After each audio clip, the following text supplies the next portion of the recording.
IVM.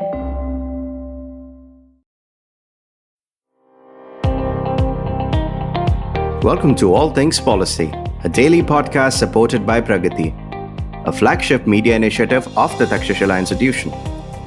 We're a bunch of policy nerds based in Bengaluru, and we like to bring a fresh perspective to Indian affairs and an Indian perspective to global affairs.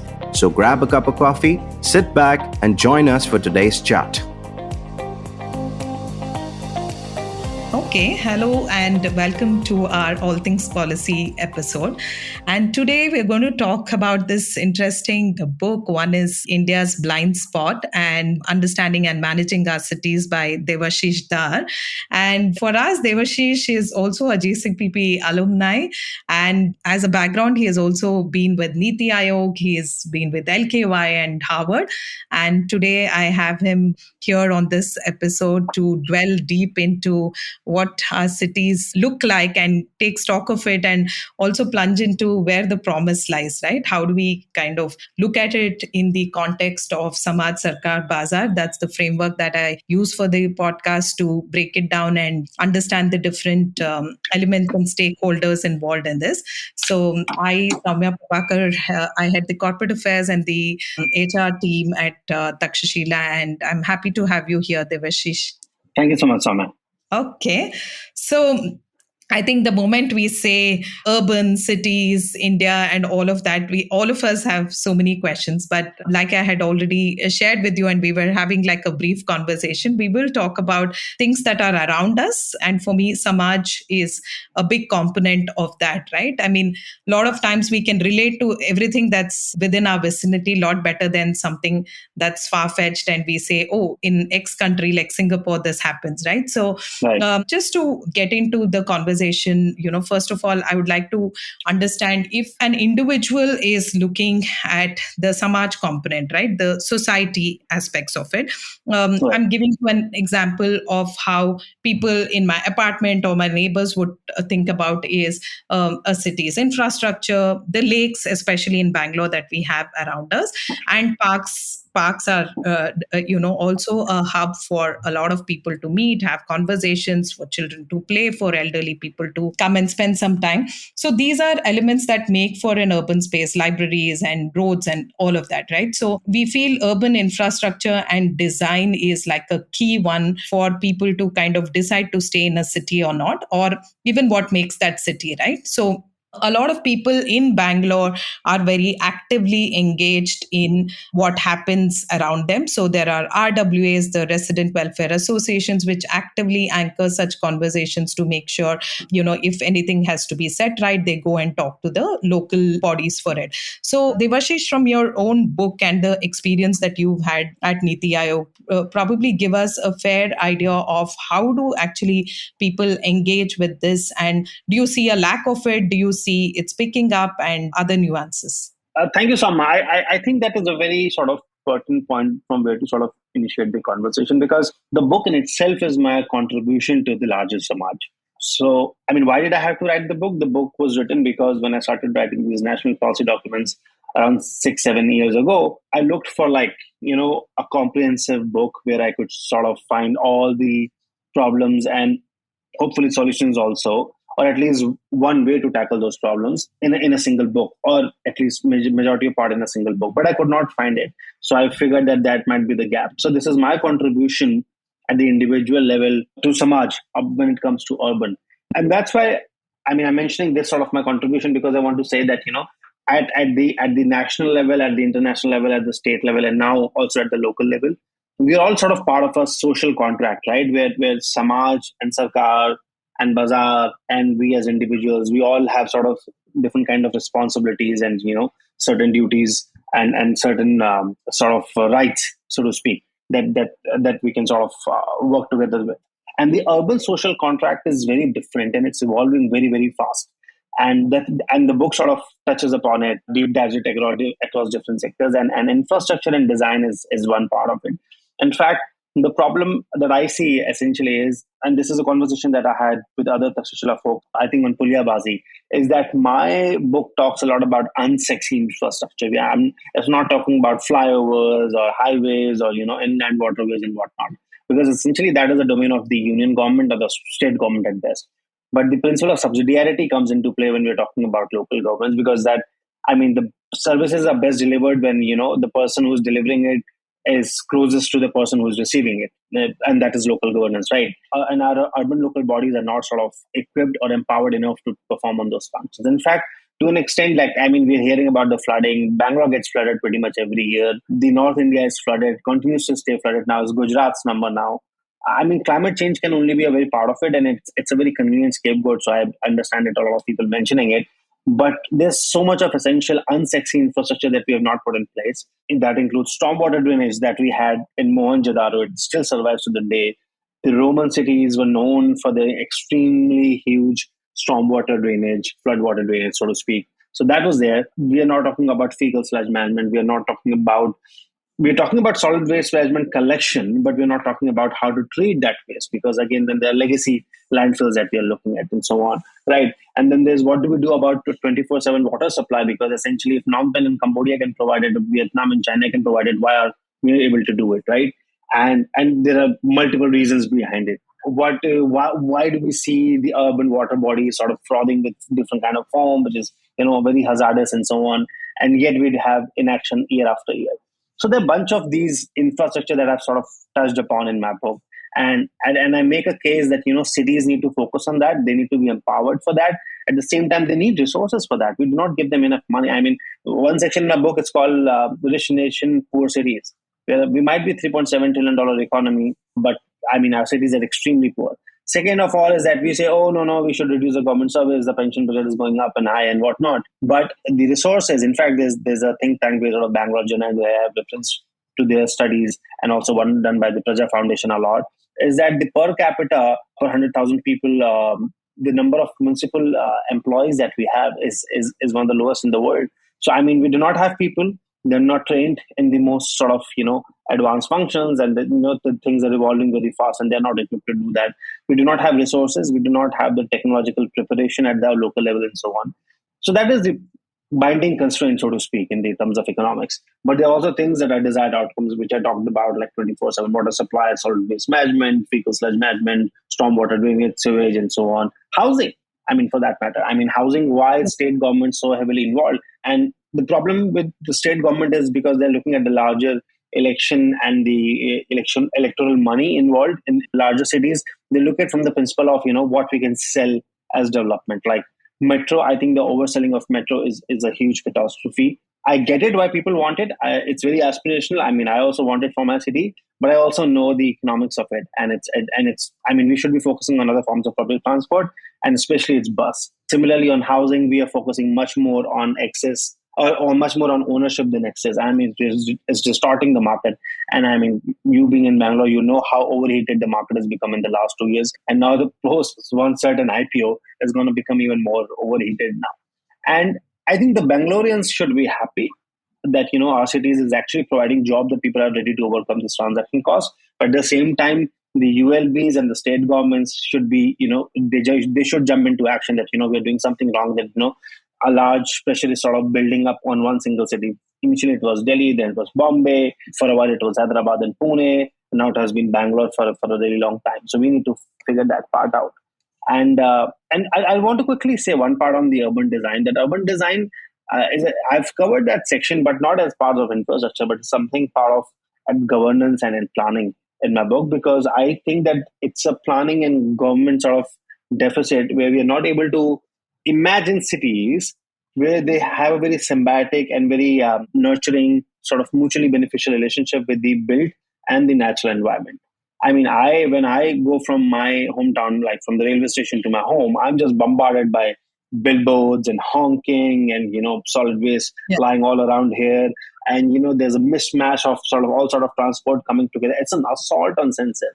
I do not mind it. I mean, it means that, people are trying to make, living out of different kind of means. So that's fine. What I mind though is that the city might be losing culture, and Lucknow might start looking like a Bangalore, who might start looking like Ahmedabad, who start looking like Jaipur, and start looking like, Malda. I mean, that should not happen, right? I mean, architects and urban planners now rule that, why are cities all over the world look the same? They look the same because you have planned the same. I mean, if you look at, Bombay is now sort of trying to sort of work on it that, the outside facade is the typical Bombay style, but in turn, on the inside, there are modern facilities. You look at Singapore, if you go to the old districts, I mean, a lot of those 1960s, 50s, and even time from the Raffles, right, 19th century, Yeah. a lot of that infrastructure has been saved. But from the inside, they have modern facilities. Spain, Italy, Portugal, they have done a fantastic job. I mean, particularly Spain and Italy, I think they've done a fantastic job. Some parts of America, not as much. Japan has done that. So all these cities, I mean, I'm talking about countries now, but the cities in these countries, they have a very nice relationship with the built and the natural environment and the original characteristics. And one thing that perhaps our generation and the older generation that needs to realize, because the younger people have already realized, is that it's not a trade-off. I mean, if a city is aesthetically pleasing, and I have a section in the book which just simply mentions that why can't a cities be aesthetically pleasing? I mean, it's as simple as that. I mean, it's not a trade-off. And that's why I mention it in planning and governance, because people will be like, oh, you're now asking for everything. Well, I would, because that's a social contract in the urban context. But at the same time, I'm just saying that, you can deliver the services and you can have a very nice urban design, which is not an assault on senses. And people would feel that they belong, essentially. Yeah. And that is the characteristics of a city. And I mean, if people are coming from all over India to Bangalore, because Bangalore has sort of opened its arm for people from all over India and even internationally. But that doesn't mean that in the process, Bangalore will lose away all its character, which it already is. Honestly, I mean, you could be sitting in an apartment. It could very well be in Pune or in Gurgaon, in Bangalore. You would not know. Yeah. In fact, on a tangent there, for me, I studied in Mangalore, Devashish, and that was a place I kind of dreamt of staying long term. But what hit me while I finished the course was, okay, there are no job opportunities here, but the college was willing to give me a teaching position. But that was not exciting for me at that age. And I said, I should probably go to a corporate atmosphere to gain some experience and then consider teaching. So, in fact, in the entire South Canara belt, we have great academic institutions for people to do their MBBS and other education. And all the crowd from Coorg and Kerala come into the Mangalore belt for education. But once you're done, the entire youngster lot is out of the place, either in Mumbai, abroad, in Dubai, because there are no job opportunities, right? And I see a lot of my own cousins who are very well read, of course, married into traditional families there, end up not having a career because they're not interested in teaching. And the space has very limited opportunities from the corporate's perspective, right? So, in fact, Chinmay Tumbe in the Moving India talks about how a lot of women end up compromising on their careers because the movement of jobs essentially happens with a male person moving into different roles for places. And this is also common in the armed forces, right? A lot of women are tagging along places which are very remote, and you'll have to keep thinking how to keep yourself going. So these are other concerns. I feel, the bazaar has to actually improvise, think about how do you use this talent, right? There's so much potential sitting there, and it's untapped. Yeah, I mean, about women, I think there's a very important thing that we must notice, and I'll sort of move from larger political economy to India specific, city specific intervention. Any civilization, any empire in the recent past, at least the last 300, 400 years, they have not grown without women participating, essentially, right? So you have to do that. I mean, it would be sad to imagine an empire or a civilization or a country growing without women participating. I mean, it has to be inclusive, right? So one part is that it has never done that. And second is, what is the purpose of cities? I mean, if you strip down from all the mumbo jumbo jargon and whatnot, it basically essentially focuses on agglomeration. It basically builds on what you can learn from me. I can learn from other Takshashila folks who can learn from people who are core Mangala, who are in, ITCT and whatnot. Right? Essentially, it builds on that, what we learn from each other. Second is the kind of jobs it provides. Third is how well you can do that job, and what are you willing to sort of ask for that job or to settle for that job, that particular task, right? And here, no other identity matters. I mean, if it was 19th century, I would probably be speaking to some either white guy or Indian male right now, and I would not have been speaking to you. A city enables that you can access as much opportunities as any other person, right? Yeah. It's not about gender. It goes across caste, it goes across religion, so on. I mean, Ambedkar was the most sort of, he was the biggest sort of critique of rural political economy, because they took it a little too far. I mean, my book mention is that, around 2nd, 3rd century and so on, that's where the guilds and shrenis, as we call it, they sort of come into place. and they were sort of, they were divided by labor and so on, the kind of tasks that they were doing. But in Indian context, we took it a little too far, and we sort of created a whole caste structure around it, and people could stay in these areas and so on. There was not upward mobility and so on. And cities are very opposite of that, essentially. Yeah. They say that, if you can do a job well, and this is the job you can do, this is what you will get. And no other identity matters, essentially. And it's very interesting, that we have a very, while writing the book, while researching the book and so on, I had to emphasize this a lot, because it seems that we saw urban economy or urban political economy as something peripheral, or the jobs happen, but we do not see in the larger global political economy context, or the historical political economy context, or the Indian political economy context, in the sense that it will shun the identities, it will overcome all the identities. Is it perfect? Not really. There are still ghettos, there are people being denied houses, there are problems with hiring, there's not as much DEI in hiring as we would like it, but cities are the only possible solutions. You in a rural setting, you will not get that. So one part is that, right? And a good functioning city, honestly, who really cares in London or Singapore or Bombay? What are your identities? People don't even ask for XYZ other details that we would ask in India, right? Where are you from? What's your father's name? What's your name? And blah, blah. And, all these questions are not so subtle attempts to identify you as who you are in terms of religion, caste, and of course, gender is one thing. So that is one part, that, the function of cities is very, very different. And that's why, the women, not only the women, but, vulnerable sections, backward castes, and they all have a good chance there. Religions who think that they do not find a place otherwise, they will find a place there. And just not in India, it's the global phenomena. Let's not, sort of just pick on India, so to speak. So one part is that. The second is that Indian case is a little problematic when it comes to the female labor force participation rate, because it has been traditionally under 25. While Chinmay Tumbe does pick out that, there's cultural context and there's armed forces and so on, but there is, women move because of marriage and so on. He also largely says, and my book cites him, is that, the large part of the migration is semi-permanent, remittance-based, and largely male. So it's not that all women have to move. But the problem is that women, we have to see it as compared to the East Asian sort of success. In East Asian success, women were equal participants. They came out and so on, and they were working as much. And there's something, and no one has been able to identify that. There are countless studies. I have also tried to do my own little research on how we can increase female labor force participation rate. But there's something cultural that is happening.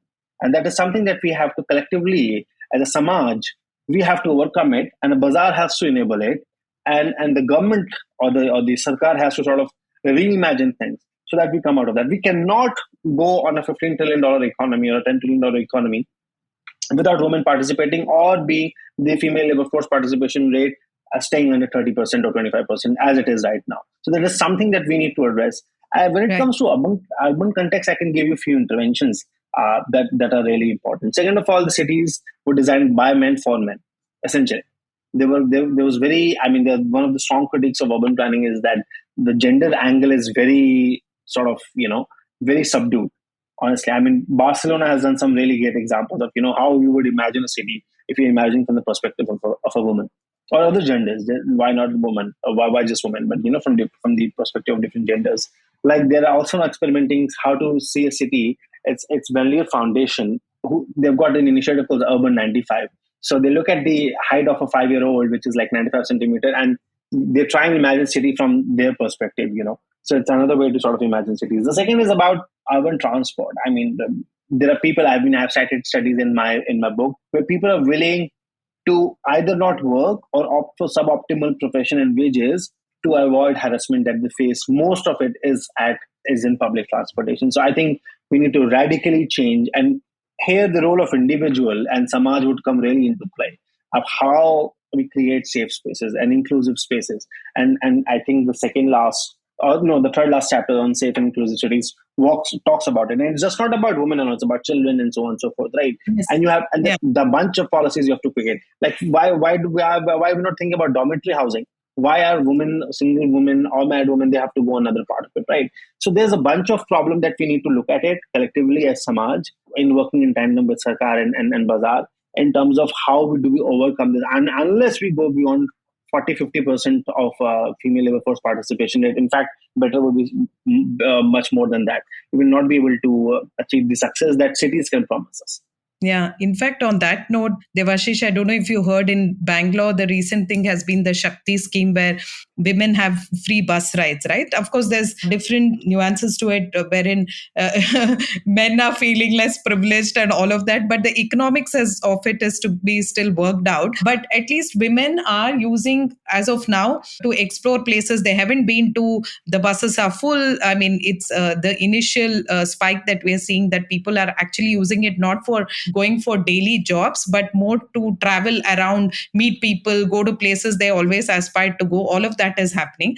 And as a coincidence, I ensured my 18-year-old daughter took the bus recently because I was of this opinion that I've been raised as a child who used a lot of public transport, and the hassle that I've been through was like so traumatic. I had decided when I come to a place where I can earn and I can drive or ride a bike, I will ensure that I will not step into a bus. And for many years now, I've not taken public transport, surely because it's deeply traumatic to go through whatever experience that a woman has to, right? So she said, the bus ride was fun because hardly there were people, and she got off at the stop and it was more convenient for her, she said. But the return from that place, the bus was fully packed, and my son happened to, ask her. He's little, he's in the 8th grade, so he asked, "Can I step in with you in the front, or should I come from the back? Because all the men have to get in from the back door." So she's like, "No, you're small, right? So you can join me."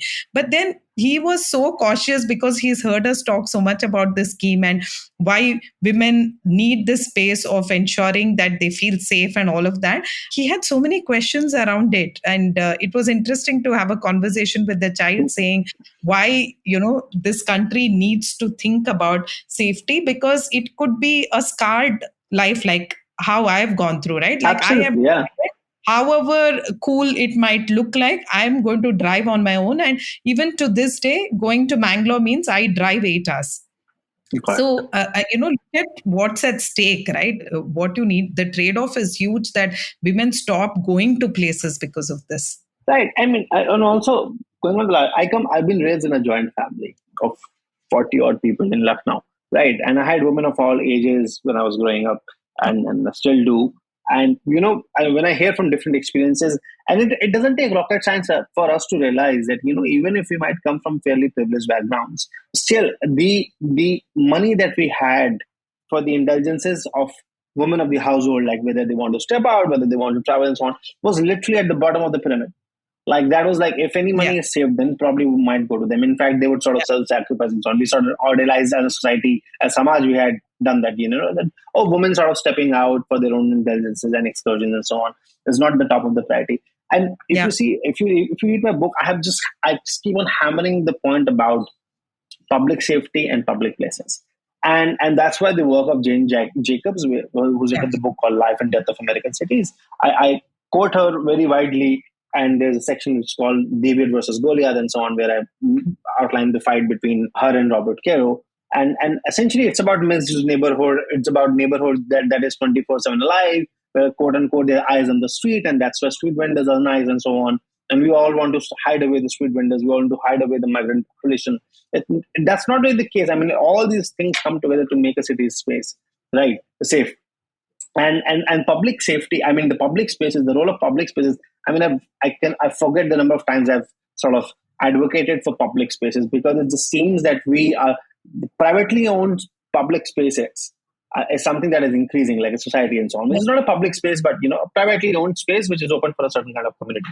That is increasing. We're finding private solutions to public goods, or rather the fall of the shortfall in the public goods. But we are not talking as much about public places. I mean, it does wonders. I mean, I mentioned examples after example after example. I can sort of mention that essentially, if you go to, so there's this place, Sao Paulo, the capital of Brazil. The main street is called Paulista Avenue, and there's got huge high-rises on both sides. But on Sunday, it closes for, so it's just pedestrians or people who want to do skateboarding and so on and so forth. There are artists there, and people from all over the world who are anyway visiting Brazil, they sort of show up there. They're all walking around, traveling around. So, and you see all sort of communities being there. So as an individual, you show the people who show up, right? So you sort of reclaim part of the city from cars and automobiles only. So one is that part. The second is the increase in trust at the Samaj level between, suppose you and I, we were to like be in the same public space, the trust level would increase rather than if you and I we were in separate apartments. Like we don't know. There's a guy from Lucknow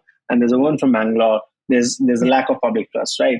The price of the area, surrounding areas that goes up, right? Much more women sort of reclaim the spaces they step out. There's much more safety. There's much more creativity. There's sort of growth. I mean, the purpose of a city that sort of really blossoms in a public space, because that is again exchanging of ideas, and you're relaxing, you're claiming part of that life which otherwise is occupied by automobiles.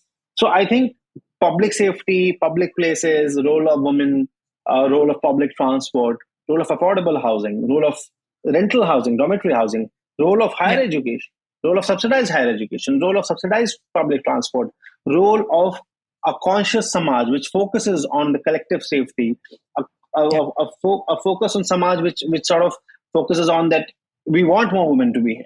And if they are not being, it's alarming. Rather than the fact that there are more women here being alarming, it should be the other way around. Right. Yeah. And that's why I'm very, very hopeful about, when I see initiatives like Urban Reads, or when I see about these morning heritage walk in different cities, where I see the younger generation sort of claiming those spaces. When I see those, there are a lot of altercations that you'll see on Twitter, where elderlies are trying to sort of moral police the younger women especially. And people get very depressed about it. I'm very hopeful because, it's about women, the young women who are claiming spaces. And in a decade or two, people will get used to it. People are perhaps not used to it, or certain sort of people are not used to it, right? But these altercations are good because we're setting a new normal where people are reclaiming public spaces, and especially women are reclaiming those spaces. And the more they are, the more confident they will be, followed by the confidence of people who are around them, including their mothers and fathers and brothers and sisters and whosoever, to be like, oh, they'll be all right. Right now, perhaps people are worried about the safety, and then they're definitely worried about the safety and they hold them back. So I'm just trying to sort of build together a constellation of things that have come together for a woman to sort of step out and just go to the workplace. Imagine the forces at play there are so humongous, and that can really bring down a city to its knees. Because if your women are not working, because that's literally half the workforce, and they're so trained, and why would you stop it? I mean, it's just a problem, and something that needs to be solved at all three levels: Samaj, Sarkar, and Bazaar. I'm sorry, that was a very long answer, but I'm very passionate about it. About women finding their destiny in urban spaces is something that I'm very, very, very passionate about, and it reflects in my work. And it's not like I'm the first person. There are countless people who have advocated for it. And I hope that all of us see reason in it and sort of are on the same side of it. Stay tuned to All Things Policy. We'll be right back after a short commercial break.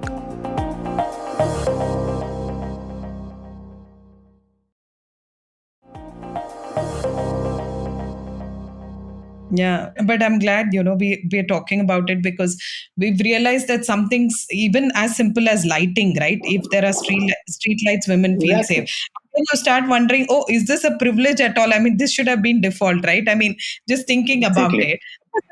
And the planning is that you should read the section on the safety of women. I'm sorry to interrupt, but there's some interesting. So right now, women can travel free of cost in Bangalore, and initially it was Delhi and a bunch of other cities, right? Yeah. But in I think there's somewhere in Canada that I mentioned in my book, I think Toronto someplace, that after a certain point of time, women need not get off at the bus stops. They can ask the driver to stop at one particular point and they can get off there. So between stops is also an initiative. Right? It's very interesting that because those two stops might be 800 meters apart, and that 800 meters someone has to, or 400 meters someone has to walk, right? In the middle, you can, after a certain point, you can take a drop off. There was an application called Safety Pin, where people can click and upload about pictures about blind spot in Delhi. And in Delhi alone, they found 8,000 spots, right? It's insane. And in Barcelona, I think I mentioned you that you should read about the women on section on the women's safety. I've mentioned about I think there's a city in Europe which is completely experimenting very widely about how to look the city from the women's perspective when it comes to planning. So the height of the bushes cannot be beyond a certain level, so that so that a perpetrator cannot hide behind it. Right. The streets will the balconies of all apartments will face these main streets, or at least the streets. So this is the way you are having eyes on the street, so to speak. Focus on mixed use neighborhoods. Focus on ensuring that you have a kind of economy that is sort of revolving through the day. It's not like after 9 p.m. like what's happening, I don't know, ma'am. There's not a person to be seen on the road and you're dead scared. So these are the things. I mean, it's very interesting interventions. There's a thing called a broken window syndrome or something. And it actually happened. So the street lighting thing, it actually happened after the global financial crisis. I don't know if it is still in my book, but initially I wrote it. Is that they did not have money. A lot of municipalities in USA did not have money for these fixing the lightings and so on. And they did not. And the crime rate really, really went up. And that's when they realized, oh, no, we need to sort of replenish that. And the broken window syndrome is basically, if I think someone tries a window of some store and so on, and they did not repair it. So the solid waste was sort of dumped there. Then all sorts of criminals were sort of coming together. All sorts of activities were coming there. But once they sort of repaired the window, people, the crime and the kind of people it was attracting sort of improved over a period of time. So it's also, so you need to sort of continuously sort of improvising. It's not a single time effort that we are doing it. And that's why, I mean, in the rural political economy context, and that's why it shows the tilt towards the urban political economy, that we are thinking about public transport in a manner where women can go there, can travel at a cheaper cost, and they can, most importantly, they can travel safely. It is the tilt in the urban sort of towards the urban political economy, because this would not have been required in a rural political economy setup, essentially. Yeah, absolutely. I mean, I think this is so reassuring, right? Like just that, even Church Street for that matter, I don't know if you've been to our office. So Church Street is something that Bangalore boasts about, right? A cobble street. At least now, to some extent, restaurants can put their chairs out. There's music. There's a vibe that, people safe being in the place. But not all streets are yet there. But at least we are growing into it slowly, I would say. Right. And I mean, streets also, I mean, just like cities, they should keep experimenting and we'll sort of improvise as we go. I'm sure we'll fumble and we'll fall here and there, but I think we'll sort of improvise. And the cobble street is becoming a huge concept where you cannot get 4-wheelers or 2-wheelers there. You can only have non-motorized transport. Yeah. Which is something that we are so used to seeing in say Spain or Italy or France, right? And it's fancy there. But while we are doing it here, but again, we have to do these things again. The whole concept of housing and how it impacts the prices nearby, the transport, the access to the livelihood and so on, that comes into play. That's a separate conversation, but I totally get what you're saying, that people, the streets are experimenting, and let's see where we land. Yeah. Okay. So just to kind of also, talk about the Sarkar component, right? In your book, you do share a lot of that. So in the Bangalore setup, at least, I'm not sure if you're familiar with this actor called Shankar Nag. He came from the theatre, Marathi theatre, and then Arundhati Nag has set up Rangashankara Theatre in Bangalore in his memory, because he passed away in a road accident. But at some point with Ramakrishna Hegde, at that point, he had envisioned seeing the city with well-connected metros and had a startup vision and all of that. But there's a huge role that the government has to play in all of this, right? So if you look at how India has deep-rooted focus on the Indian development and the role in the status of urbanization, right, in Indian cities, do you think government can create a balance between the two? Because there is a lot on smart cities and other things happening, but people only seem to be getting more on smartphones, but smart cities mission as such, or even Amrut and all of that. So give us a fair idea about how this is heading, Devashish. So I have a follow-up question. So when you say balance between two, what are those two components? So here we are looking at how Indian development, right? We want to be in this league of being called a developed nation and all of that. But is urbanization a thing to it? Do we mean by just urbanizing things, we call ourselves as a developed nation? Or we are introducing these jargon of smart cities and all that, and we are coloring it with, okay, smart cities means, you can look at a new way of it. I don't know. Indore, for that matter, was recognized in that sense. But I don't know what makes it a smart city, or why are we there yet? No, I would again go back to the sort of historical political economy construct that no country or no civilization has developed without, in the last 300-400 years, right? Now, without industrialization, and the other is urbanization.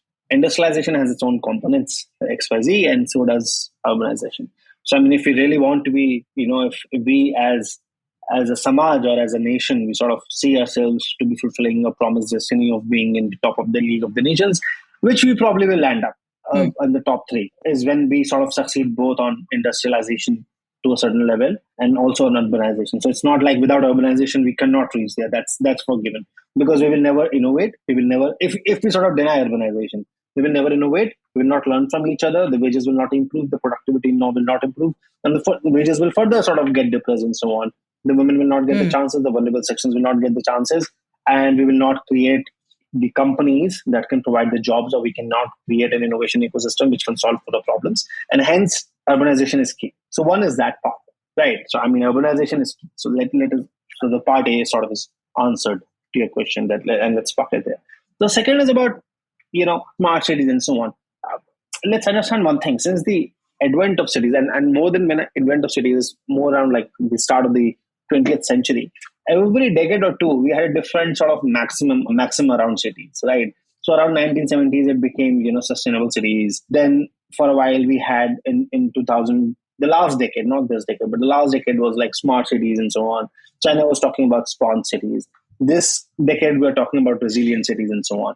And it's all very, very appropriate, because as my book suggests, right, that the cities are humankind's longest running experiment. So every problem that we pick, every problem of the time where cities exist, they pick up the different solutions that are available at that time, or the tools or resources which are available at that time, and they try and solve for those problems. Like, so for instance, technology is something that was not available in a manner that it is available now, right? From DPI to sort of startups, right? It's a whole ecosystem that we have. And now we are looking at, there are a bunch of problems at the individual level, at the Samaj level, Bazaar and Sarkar level and so on, And what do we do with, this is one resource of tech that we have, or the preparedness that we have. The second is problems. And then we marry the two and they said, okay, smart cities is something that can solve for it. Now that we are talking about resilient cities, because looking at climate change, and then we are looking at the resources that we have of of money, of philanthropy, of tech, and how do we marry those? So we're talking about resilient cities. So it is nothing new. Different sort of epochs and maximums are sort of given up every decade or two. Smart city is part of it. Smart city. What does a smart city say? A smart city essentially says that you will use technology to solve part of the problem at the urban level. Essentially, stripped down, right? Can it, or does it promise that it will be a panacea for all the problems? Not really, and it can't be. The government should not promise it. The bazaar should not expect it, and Samaj or individuals should also, should not expect it that a tech will solve all the problems. But having said that, smart cities might have, if you go into statistics, that only 1% of it is in this, but 99% is gone in this area. Or what has been the success of it? The smart cities have been flooded. It was not on the onus of the smart cities to be flooded or not. Ideally, they shouldn't be. Smart cities, essentially, I was saying that during COVID, these ICCC's integrated command and control centers, they became sort of the key nodal sort of infrastructure, and also like tech sort of that was available at the municipal level, at the city level, to sort of manage the whole COVID efforts in terms of how many doctors and nurses are available, what resources are available, what hospitals have bed, and so on, right? So it has got a fair bit of success. And also it should not be mutually exclusive, that unless you're provided for, ideally it should be one after another, but the era in which India is developing and the Indian cities are sort of growing, it's not like we wait for 24/7 water supply and universal sort of solid waste management, collection and treatment before we go into smart cities. So I'm just saying that, cities are perhaps one of the two most critical parts of succeeding in sort of fulfilling our destiny. Yes, so that part is there. And second is smart cities. To a certain extent, there are critiques of different level. I can provide you that is required. But I'm very hopeful about what smart cities have been able to do, especially ICCCs and ITS and under smart cities. And I see that sort of they would create a sort of chain reaction that would lead to one effect after another and so on. And as a country, I don't think that we should keep these two things separate, that unless we provided bare necessities, we cannot focus on something or experiment with something called smart cities. So for me, that is very interesting that we did try to do that. Yeah. And you also talk about how the merits of urbanization in India is like the biggest blind spot in itself, right? So are these blind spots overwhelming, and that's why we kind of look at it as a metric also, right? Sometimes sometimes what happens is the blind spots can either be ignored, or we take it as a metric and work towards solving it, right? Like so in just tell a little bit about what you kind of what you wanted to convey through the book itself, Right. especially with So the because blind I spots have that we have. interacted from, pretty much like India's biggest billionaires to farmer and labor representatives. I work in villages. I've done a fair bit of sort of grassroots work. And I've figured that, there's a lot of misunderstanding when it comes to cities. Whether it's slums, or whether it's migrants, or whether it's about urban infrastructure, or about how a city should be, and what is the role of different sections in those cities. What is 74th Amendment? Why are we, only 31% urban for a country which is 3.5 trillion and so on, dollar economy, right? There are a bunch of questions, like the countless and countless questions and so on. And there was a lot of misunderstanding on those issues. And it was something that was coming from the Gandhian era, or the 20th century hangover, where Gandhi said that, that the heart of India lives in villages. He was a clever politician, and he was trying to get the urban elites to sort of mobilize the rural, which was 90% of India back then, 90% of India to be mobilized and work with the urban elites towards the freedom struggle. And it was probably true back then, because 90% of us were rural, but not anymore. And the problem is that is the tragedy of the elites worldwide. It has always been that, we want to expect a rural ideal where there's no pollution, there's no traveling, there's no transaction costs and so on. But it doesn't happen like that for masses. We have to go through a certain kind of transaction cost and certain kind of, other costs to do the jobs that we want to do and get the wages that we want to get. And especially in sort of working with all kinds of policymakers, I realized that, there are misconceptions about, preventing migration, or slums are completely bad and we should completely hide away the slums and so on and so forth, right? Those are very problematic issues. The perception of slums is like, it's like a wet spot on the wall of your houses and you want to hide it through a calendar or a painting. That's not the case. If someone who has 2 acres of land in rural areas but is still coming and willing to stay in a slum in urban areas, it shows the promise that your city is delivering to that person, that you have a chance of better wages, your children have a chance of better sort of success in the coming generations, and you will have better retirement and so on and so forth. I'm not saying that the slum should not be addressed. Ideally, the people who are coming to slums should be given the kind of services and opportunities so that they move on to better housing, and the slums should be available to sort of next crop of people who are migrating, because but often they do not have enough skills and the wages and money to sort of get better housing. So anyway, so there are a bunch of misconceptions and problems with that. I quote Leonardo da Vinci and Mahatma Gandhi, right? That, even Leonardo da Vinci, he said that, I should be in rural areas, people should be in rural areas and so on and so forth. But his work came in Milan, Rome, and Florence. His best work came out of that. And that is what cities do. And because because we've denied urbanization and there's so many misconceptions around it, and we do not know how different sort of sectors come together for one single issue.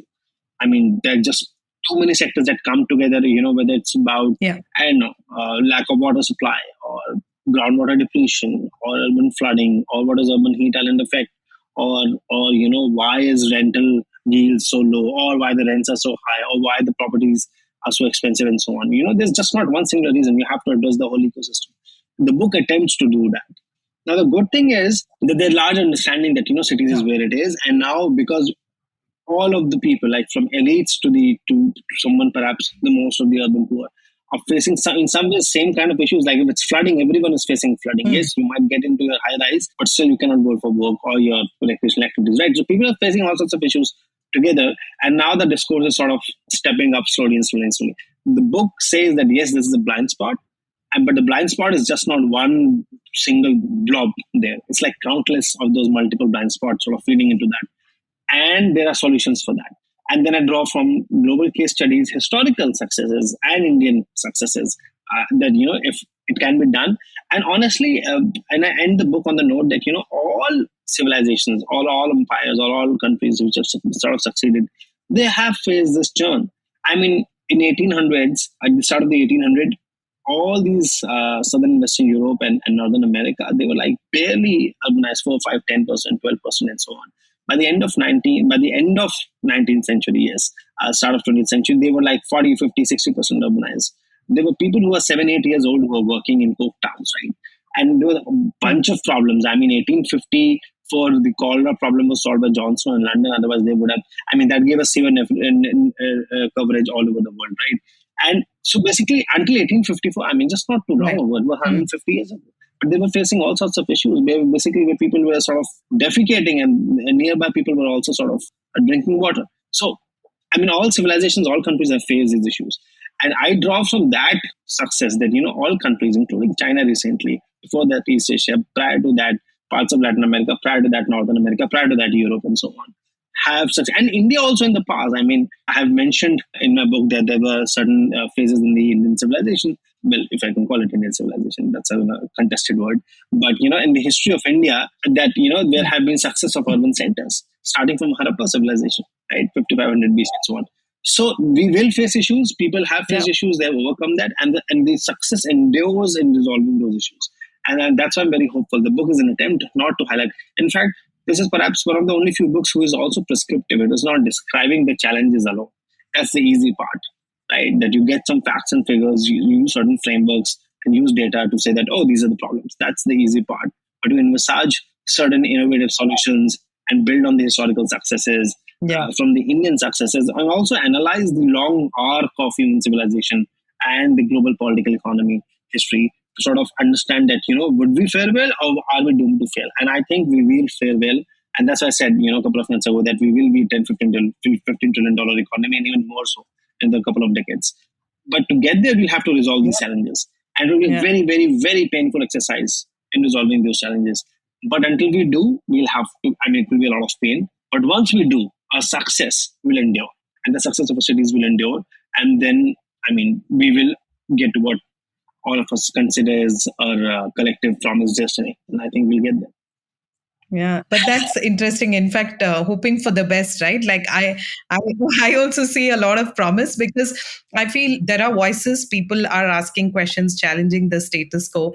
In fact, in Bangalore, there's a lot of expat crowd also, which says that this is a place they want to live, because forget traffic, there are a lot of other good things to look forward to, right? As a city, the kind of crowd, a very welcoming city, all of that. In fact, the entire city thrives with apps, right? Because it's also all your startup community comes here to experiment with everything, right? Because there's a great mix of crowd here. So, and in fact, recently friends who had come from US were amazed that even street vendors and everybody will tell GPay, and you only have digitized payments, and they're like, oh my God, this is another. When we innovate, we've got the critical mass, we've got the talent, we've got the fair bit of education. There's another chapter that I've sort of, and because the arc that I mentioned. So if you look at the second chapter, my second chapter is not based on will we fail. It presumes that we will succeed. The Indian cities have to succeed. And when they do, it's not if they do, but when they do, what are the global political economy trends that our cities will be influencing? And then I identify 7 trends. And part of it was also innovation and these apps and so on, the gender movement, the caste emancipation, and so on and so forth. So I am someone who is going with the assumption that we will succeed. When we succeed, how we will succeed, how long will it take to succeed is something that the book discusses, and it's a whole process that goes behind it. And I'm very, very hopeful. Honestly, it's insanely we provide crazy workforce globally. We're very education-wise, we are very sound. Of course, a lot needs to be done on learning outcomes at the school level, but we are doing it in terms of how different sort of ecosystems are working. We are also defining our own version of urbanization. I say that all countries have defined their own version of urbanization, large countries. And India is sort of defining its own urbanization, which is very, very resource efficient. Energy efficiency, the kind of success that India is showing, has not been replicated by any other country in terms of energy efficiency alone, right? And resource efficiency is something that we'll do it. PM gave this lifestyle for environment mission and so on. It is something that we have been doing it since forever. To buy a new cloth, it will end up as something that you wear in a Holi, and then something to balance a table, and then eventually as a pocha, or there's something to wipe off, or something to balance. That is resource efficiency. That's jugaad at its best, and it's the Indian form of urbanization that we do it. And that's why I'm very, very hopeful that there's so many good things are going to come out of Indian urbanization. Some bad also, or perhaps not so desirable, but we'll be there to manage it. All the coming generations will do that. I'm very, very confident. My optimism, I'm quixotic I'm like foolishly romantic when it comes to India's destiny and cities and largely, where we will land as a society, as a civilization. And it's okay. I'm being quixotic. I mean, there are fairly fair number of synthesists out there, so it's okay. Yeah, but I'm glad it's so, because I think a lot of people know how to point at problems, but if we are looking at solutioning, and the book provides a platform for that. So great, Devashish. It was wonderful talking to you and dwelling into everything, right? From local to the global trends, and this promise of seeing an urbanized setup with lesser blind spots, maybe. That's what we look forward to. So congratulations once again. And thank you so much, Sowmya. Thanks for being on a very this interesting podcast. Conversation. Thank you for asking questions that made me think again and again about the book, about rethinking my assumptions in the book that I've sort of taken for granted in certain capacities. And I hope your listeners like it. I hope that sort of elevates the discourse that we have. And I hope that we collectively as a Samaj, we sort of move towards better cities in the near future. Thank you. Yeah. Thanks, Devashish. Take care. If you liked our show, don't forget to check out other interesting podcasts on the IVM network. You can tune into them on the IVM Podcast app, ivmpodcast.com, or wherever you listen to your podcasts. You can also follow IVM on social media. The handle is @IVM Podcasts on Twitter, Facebook, and Instagram. And hey, if you'd like to dive into Takshashila's research on technology, strategy, and economic affairs, check us out at our Twitter handle @TakshashilaINST or our website takshashila.org.in.